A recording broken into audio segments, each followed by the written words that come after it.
ఆషాఢ మాసం సందర్భంగా మన కాసం ఫ్యాషన్స్ కిలో చీరలు కొనండి, అరకిలో చీరలు ఉచితంగా పొందండి. ముఖ్యంగా ఈరోజు మధ్యాహ్నం 12వ తారీఖు, ఈరోజు అనగా 12వ తారీఖు మధ్యాహ్నం వైఎస్ఆర్ కాంగ్రెస్ పార్టీ రాష్ట్ర అధికార ప్రతినిధి నాగార్జున యాదవ్ గారిని తన ఇంటి దగ్గర నుంచి మఫ్టీలో తెలంగాణ పోలీసులని చెప్పుకునేవాళ్ళు ఒక 5-6 వచ్చి తన్ని హైదరాబాద్ తీసుకువెళ్తున్నామని చెప్పడం జరిగింది. దీని మీద గుంటూరు ఎస్పీ గారిని కూడా మా పార్టీ వాళ్ళు కలిసి అసలు ఎవరండి వీళ్ళు, పోలీసులేనా, ఎక్కడి నుంచి వచ్చారు, ఎందుకు తీసుకువెళ్తున్నారని మీకేమైనా ఇంటిమేషన్ ఉందా అని చెప్పి కూడా మేము అడగటం జరిగింది పార్టీ తరఫున. ఆయన కూడా అప్పటి వరకు తెలియదట ఎవరో వాళ్ళు. ఆయన తర్వాత దీన్ని ఎంక్వైరీ చేసుకొని మాతో చెప్పడం జరిగింది. తెలంగాణ పోలీసులు బేగం బజార్ పోలీస్ స్టేషన్ నుంచి నాగార్జున యాదవ్ గారిని అరెస్ట్ చేయడం జరిగింది. ఏమిటి, ఎందుకు అరెస్ట్ చేశారు ఏమిటి అనేది వివరాల్లోకి వెళ్తే, హైదరాబాదు బేగం బజార్ పోలీస్ స్టేషన్లో 10వ తారీఖున మొన్న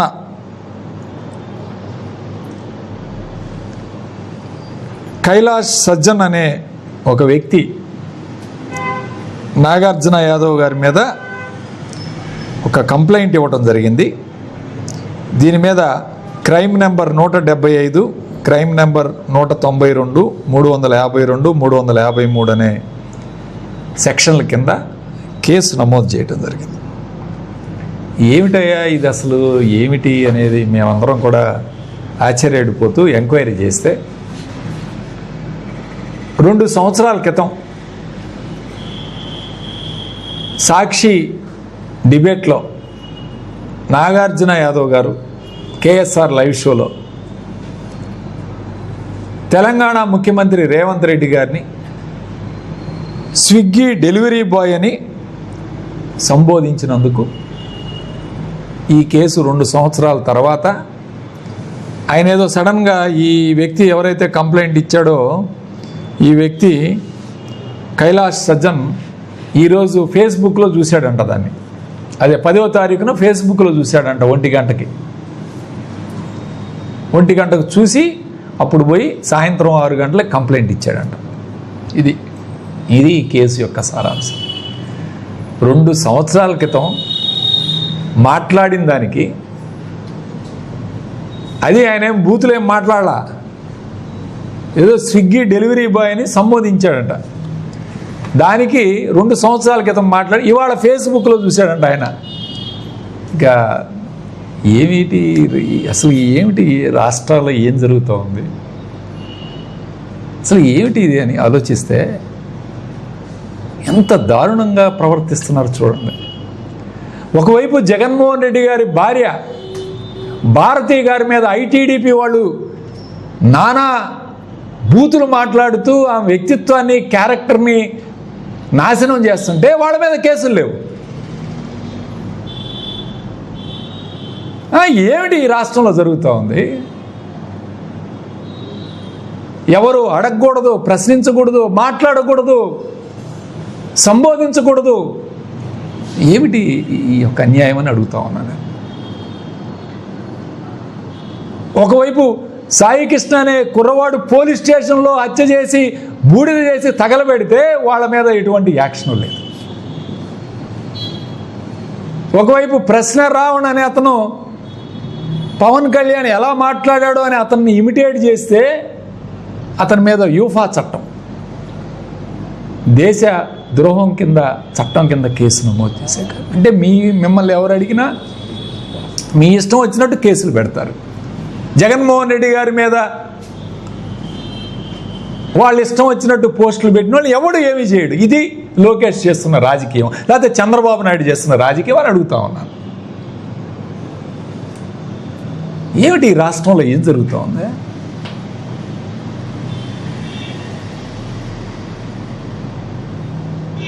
రేవంత్ రెడ్డి శుద్ధ పలుకులు పలుకుతాడా? రేవంత్ రెడ్డి ఏమీ మాట్లాడ్డా ఎవరిని?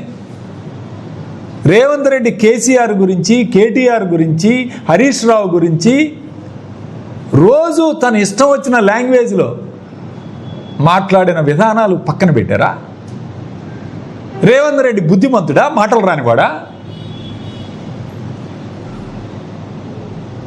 ఇక్కడి నుంచి అక్కడికి హాట్ లైన్ నడుస్తూ ఉంటుంది. చంద్రబాబు నాయుడు దగ్గర నుంచి రేవంత్ రెడ్డి వరకు, లేకపోతే లోకేష్ దగ్గర నుంచి అక్కడి నుంచి ఒక హాట్ లైన్ నడుస్తూ ఉంటుంది. అక్కడ కూడా తెలుగుదేశం ప్రభుత్వమే, అదేం కాంగ్రెస్ ప్రభుత్వం అని నేను అనుకోవట్లా. తెలుగు కాంగ్రెస్ ప్రభుత్వం అక్కడ నడుస్తుంది. తెలుగు కాంగ్రెస్ ప్రభుత్వాన్ని నడిపిస్తున్నారు తెలంగాణ రాష్ట్రంలో.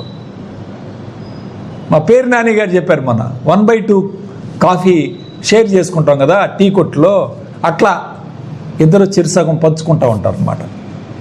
ఇది ఈ రాష్ట్రాలు, తెలుగు రాష్ట్రాల్లో జరుగుతున్న పరిపాలన. దేశం సిగ్గుతో తలదించుకునే కార్యక్రమం చేస్తుంది.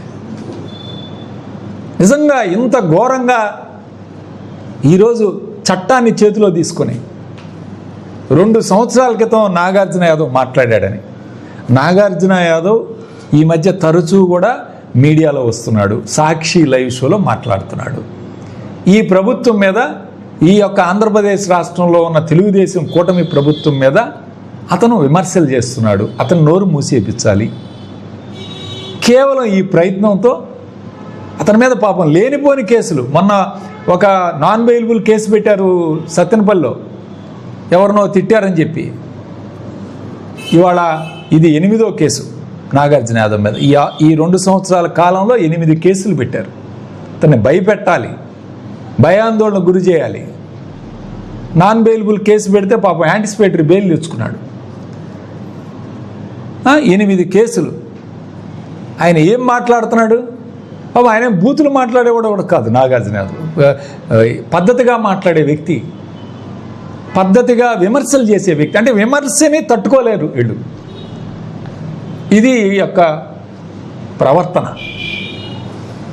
అలాంటి వ్యక్తి మీద 2 సంవత్సరాల క్రితం మాట్లాడాడు. ఏం మాట్లాడాడయా? బూతులు కాదు, స్విగ్గీ బాయ్ అని చెప్పాడట. స్విగ్గీ బాయ్, జొమాటో బాయ్ లాగా ఉన్న రేవంత్ రెడ్డి ప్రవర్తిస్తున్నాడని చెప్పాడు. దీనికి అరెస్ట్ చేస్తారా? హైదరాబాద్ తీసుకెళ్తారా?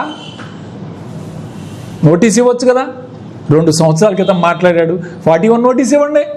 అది కోర్టులో తను బెయిల్ తెచ్చుకుంటాడు. ఇలాంటి కేసులు, 41 నోటీసులు ఇచ్చే కేసులు కూడా మీరు తీసుకెళ్ళి ఆ భార్యకి చెప్పలా ఎక్కడికి తీసుకెళ్తున్నారో, కుటుంబానికి తెలియజెప్పలేదు. కారులో ఎక్కించి మఫ్టీలో వచ్చారు, ఎవరో తెలియదు. కనీసం భార్యకి, కుటుంబ సభ్యులకైనా కనీసం చెప్పాలి కదా. చెప్పాల్సిన బాధ్యత ఉందా లేదా? ఆమెని కారులో ఎక్కించుకొని మధ్యలో దించారంట, నువ్వు వెనక రండి, వేరే కారులో రండి అని.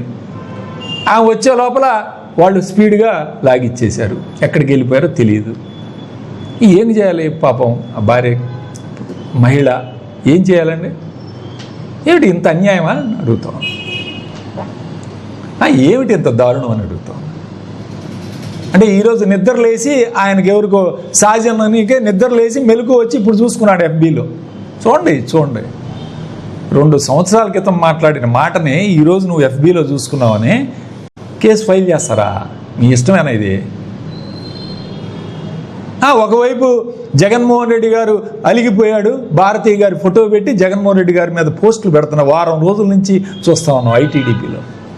వాళ్ళనేమి చేయడు ఈ లోకేష్. పెద్ద బుద్ధిమంతులాగా మాట్లాడతాడు. మాట్లాడితే ఒబ్బో నా అంత బుద్ధిమంతులు లేరు, వాళ్ళు మాట్లాడుతున్నారని చెప్తాడు. మరి ఏం చేస్తున్నారు ITDP వాళ్ళని? ఏం గాడిదలు కాస్తున్నారా పోలీసు వాళ్ళు? స్టేషన్కి తీసుకెళ్ళి సాయి కృష్ణ చంపితే ఇంతవరకు దిక్కులేదు. మరి ఏమి చేస్తున్నారు ఈ రాష్ట్రంలో అర్థం కాదు. కానీ హెబియస్ కార్పస్ పిటిషన్ కూడా ఇంతవరకు హైకోర్టు ఎమర్జెన్సీగా పిలిపించి మాట్లాడిన పరిస్థితులు కూడా లేవు. ఏమిటి ఇది దారుణం అని అడుగుతా ఉన్నా. హెబియస్ కార్పస్ పిటిషన్ వేస్తే ఎవరైనా 1 రోజు 2 రోజుల్లో దానికి సమాధానం చెప్పుకోవాలి. దానికి కూడా 15-20 రోజులు పైన అవుతుంది. కనీసం సమాధానం చెప్పడానికి కూడా వీళ్ళకి ఇది లేదంటే ఏమిటి ఈ పరిస్థితి? ఏమిటి అని అడుగుతా ఉంది ఈ రాష్ట్రం. అంటే మిమ్మల్ని ప్రశ్నిస్తేనేమో దేశద్రోహం కేసులు పెట్టవచ్చు, జైల్లో పెట్టచ్చు, కాల్చి చంపేయచ్చు. గొడ్డల పార్టీ అంట. చంద్రబాబు నాయుడు ఏం మాట్లాడుతున్నాడండి అసలు? ఈ వయసులో ఆయనకి మాట్లాడే పద్ధతేనా ఇది? నిన్న మీటింగ్లో జగన్మోహన్ రెడ్డి గారు అంట ఓట్ల కోసం రాజశేఖర రెడ్డి గారికి దండేస్తున్నాడు, తల్లికేమో అన్నం పెట్టలేదంట. రాజశేఖర రెడ్డి గారు పంచిన ఆస్తులు ఎప్పుడో ఆమెకు చెందే, కొత్త కాదు ఈరోజు. నీకు తెలియదు, నీ తల్లిదండ్రికి ఎప్పుడు కూడా మీరు ఎప్పుడు స్టేజ్ మీదకి ఎవరున్నారో కూడా తెలియదు మనకి. జగన్మోహన్ రెడ్డి గారికి రాజకీయాల కోసం దండేస్తున్నాడంట. ఏం మాట్లాడండి ఈ మాటలు? ఈ వయసులో, ఇంత పెద్ద వయసులో మీరు మాట్లాడి 74, 76 సంవత్సరాల వయసులో ఇదేనా రాజకీయం? వ్యక్తిగత విమర్శలు చేయటం, వ్యక్తిగతంగా కుటుంబాలను లాగటం, దానికి పోస్టులు పెట్టడం, మీ ఇష్టం వచ్చినట్టు మీరు చేసుకోవచ్చు.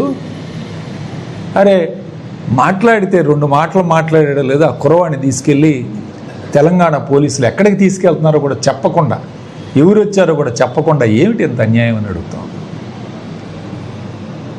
కాబట్టి ఈ రాష్ట్రం అలానే బ్రహ్మనాయుడు గారిని కూడా ఇదే విధంగా తెలంగాణ పోలీసులు ఇక్కడి నుంచి ఈ సీఎం ఆఫీస్ నుంచి అక్కడ సీఎం ఆఫీస్కి హాట్ లైన్ నడుస్తుంటుంది ఫోన్లో ఎమ్మటే. ఆ హాట్ లైన్ ద్వారా వేసేయి వైసీపీయా వేసేయండి, వీళ్ళని లోపల వేసేయండి.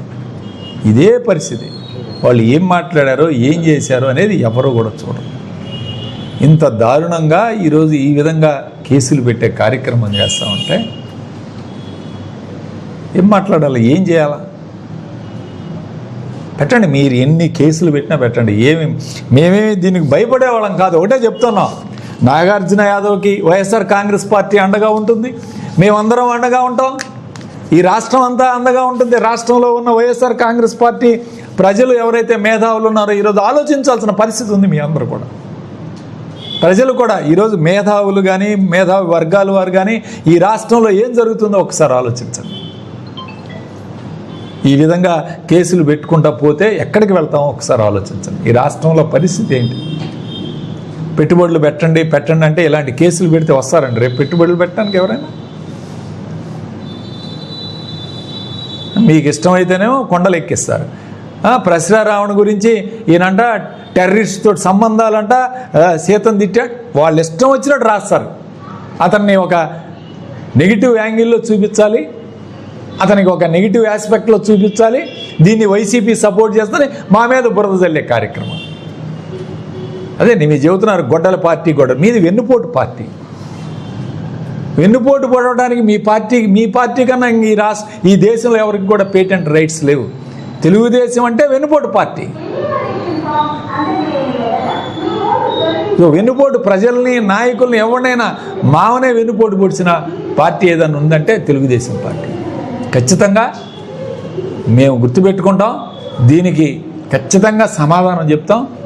ఇంకా టైం ఉంది, 2 సంవత్సరాలు అయిపోయింది, ఇంకా 3 సంవత్సరాలు ఉంది. సరే మీ ఇష్టం, 3 సంవత్సరాలు మీరు ఎటువంటి కేసులు పెట్టినా భరించడానికి మేము సిద్ధంగా ఉన్నాం.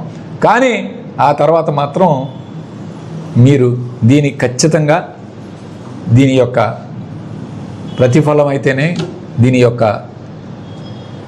పర్యావసనాలు అయితే మీరు తప్పకుండా ఫేస్ చేస్తారు. అది ఎవరైనా సరే, అది గుర్తుపెట్టుకోండి.